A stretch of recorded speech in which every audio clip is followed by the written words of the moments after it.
She said, "You are too safe. I miss the excitement my ex gave me." So I let her have the excitement. I moved out overnight, deleted every photo, froze the joint account, and left a note that read, "Have fun with the thrill. Rent is due Monday." Hey viewers, huge thanks to everyone who has already subscribed. We are getting super close to 10,000. If you have not yet, hit that subscribe button and help us reach that milestone. My ex-girlfriend is currently scrambling to find a new living situation because she thought excitement was more important than stability. Turns out the thrill of uncertainty includes things like qualifying for apartments on a part-time boutique salary. 2 weeks ago, she was comparing me to her ex and telling me I needed to be more spontaneous. Today, she is learning what spontaneous really looks like when someone removes the financial safety net she was criticizing. I am 33 male, work as an information technology director for a mid-sized company, make around 110,000. Been living with Vanessa, 29 female, for about 8 months. She works part-time at a boutique, makes maybe 30,000 annually when she shows up consistently. We moved in together back in March when her previous roommate situation fell apart. The lease is in my name since my credit and income qualified us for a better place than either of us could afford alone. I handled the major expenses: rent, utilities, groceries, car insurance for both of us. Vanessa contributed what she could toward groceries and miscellaneous costs, but her income was irregular, and her priorities were questionable. Did not mind covering the difference because that is what partnerships are about.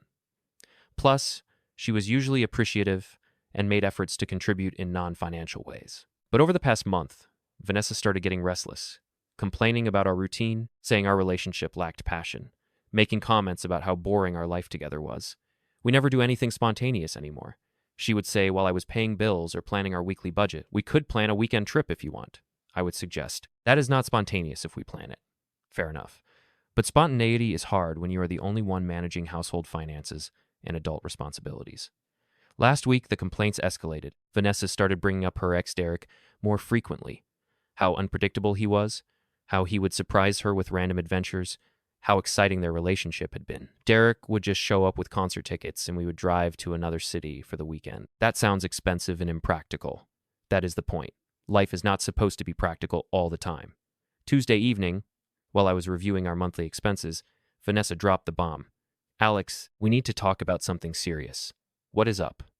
I have been thinking about us, about our relationship, and I am just not happy with how predictable everything has become."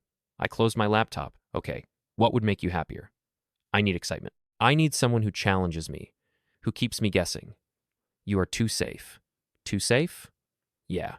You pay bills on time, you grocery shop with lists, you plan everything out. There is no spontaneity, no passion, no thrill. So being financially responsible and organized is a bad thing?"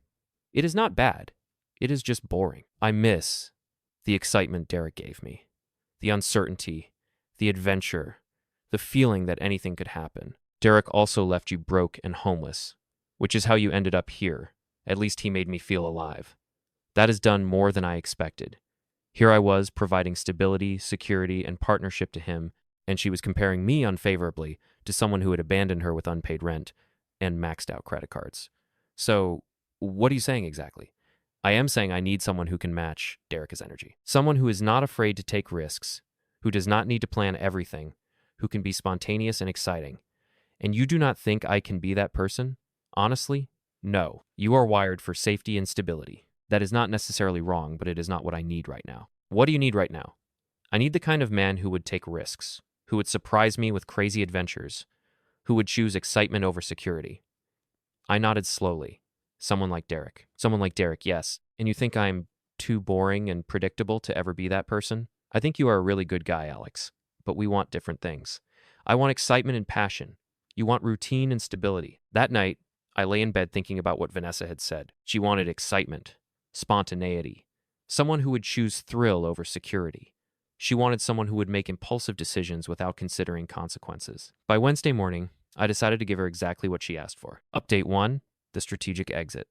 Wednesday, I started planning the most spontaneous decision of my adult life, but I did it the smart way, with proper legal and financial preparation. First call was to my lawyer friend Mike about lease obligations and property rights.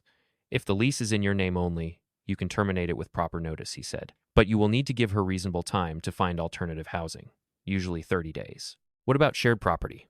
Document everything. Take photos of what you brought into the relationship versus what you bought together." Next call was to my bank about the joint account we had set up for household expenses. You can withdraw funds you contributed and close the account. The representative explained, but you will need to provide notice to the other account holder. Since I had been covering about 80% of our shared expenses, most of the account balance was from my contributions anyway. I spent Wednesday evening and Thursday documenting everything. Photos of my furniture with purchase receipts. Lists of items I had brought into the relationship. Records of my financial contributions to shared expenses. Thursday, I also started apartment hunting online. Found a nice one-bedroom closer to work that I could afford easily on my income alone. Friday, I called my landlord and gave formal 30-day notice to terminate the lease. Explained that my roommate's situation was ending and I would be moving out. What about the other tenant? He asked. She will need to qualify for a new lease on her own or find alternative housing within the 30 days. Understood. I will send the paperwork. That evening, I sat Vanessa down for a conversation. I have been thinking about what you said Tuesday night. Yeah, and you are right. We want different things. You want excitement and unpredictability. I want stability and partnership. So, what does that mean? It means I am moving out. I gave the landlord 30 days notice today. Her face went white. What do you mean you are moving out? I mean the lease is in my name and I am terminating it. You will have 30 days to find your own place or qualify to take over the lease. Alex, you cannot just kick me out.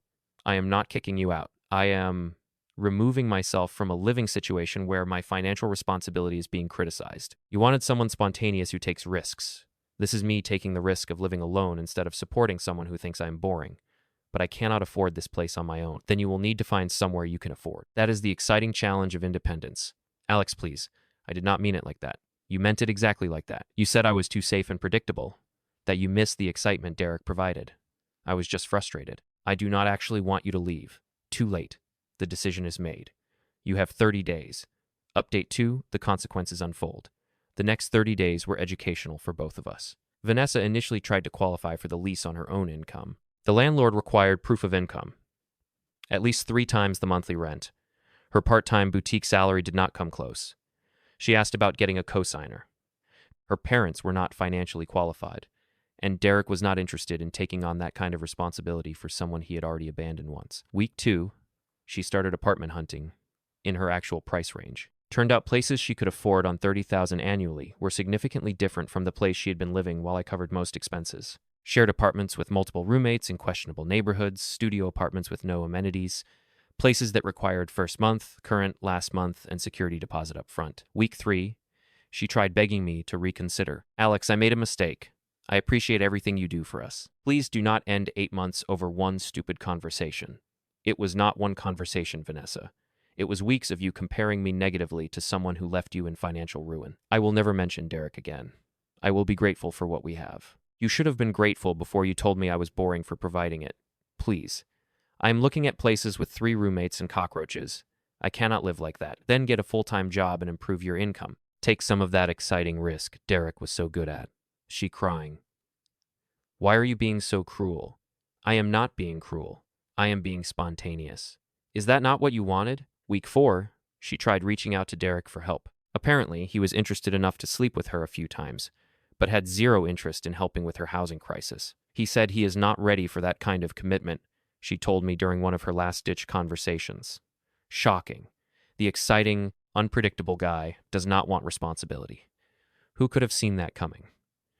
Moving day arrived, and Vanessa still had not secured alternative housing. She ended up having to store her belongings and move back in with her parents in the suburbs.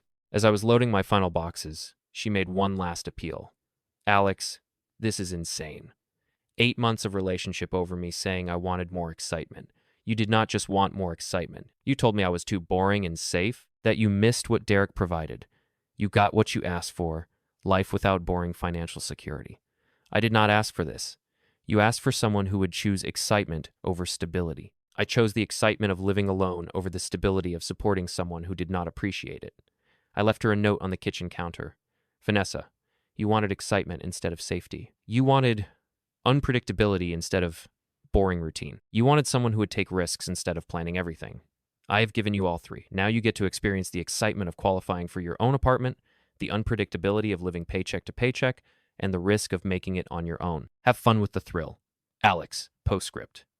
I have also removed all our photos from my social media and phone. Seemed like the kind of spontaneous decision someone exciting would make. Final update. Life has been dramatically better since removing myself from a relationship where financial responsibility was treated as a character flaw. My new apartment is perfect for one person. Better neighborhood, shorter commute, no shared expenses with someone who thought budgeting was boring. Vanessa's exciting new life played out exactly as predicted. She could not find housing she could afford in the city and had to move back with her parents at 29. She is now working full-time at a restaurant to pay her parents' rent while trying to save enough for a security deposit on her own place. The exciting unpredictability of food service scheduling and tip-dependent income. Her reunion with Derek lasted about 3 weeks. Turns out exciting guys who leave women broke and homeless are not usually interested in long-term relationships with women who just got rescued from their previous stable situation by their parents. Last I heard through mutual friends, Vanessa was still living at home and complaining about how unfair it is that I abandoned her just because she wanted more passion in our relationship. Zero acknowledgement that she specifically criticized my financial responsibility while benefiting from it. Started dating someone new recently. Sarah works in accounting, owns her own condo, appreciates predictable behavior like paying bills on time and planning for the future. When I told her about the Vanessa situation, her response was perfect. Anyone who thinks financial stability is boring has never had to provide it for themselves. The revenge was not elaborate or dramatic. It was just removing the financial safety net Vanessa was criticizing while using it. She wanted someone who would choose excitement over security, who would make impulsive decisions, who would provide unpredictability instead of boring routine. I gave her exactly that by spontaneously removing myself from her life and letting her experience the excitement of supporting herself. Vanessa thought she could have it both ways.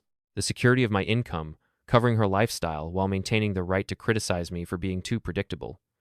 Instead, she learned that exciting relationships and stable finances do not usually go together. Derek provided thrills but no security. I provided security but got criticized for being boring. Now she gets to experience the thrill of financial independence, while the exciting guy she missed has moved on to someone else who appreciates uncertainty. The note said it all.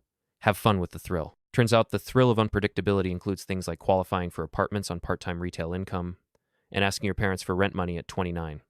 Vanessa got exactly what she asked for. Life free from the burden of boring financial security. Perfect lesson in being careful what you wish for. She wanted excitement instead of safety. She got eviction notices instead of stability.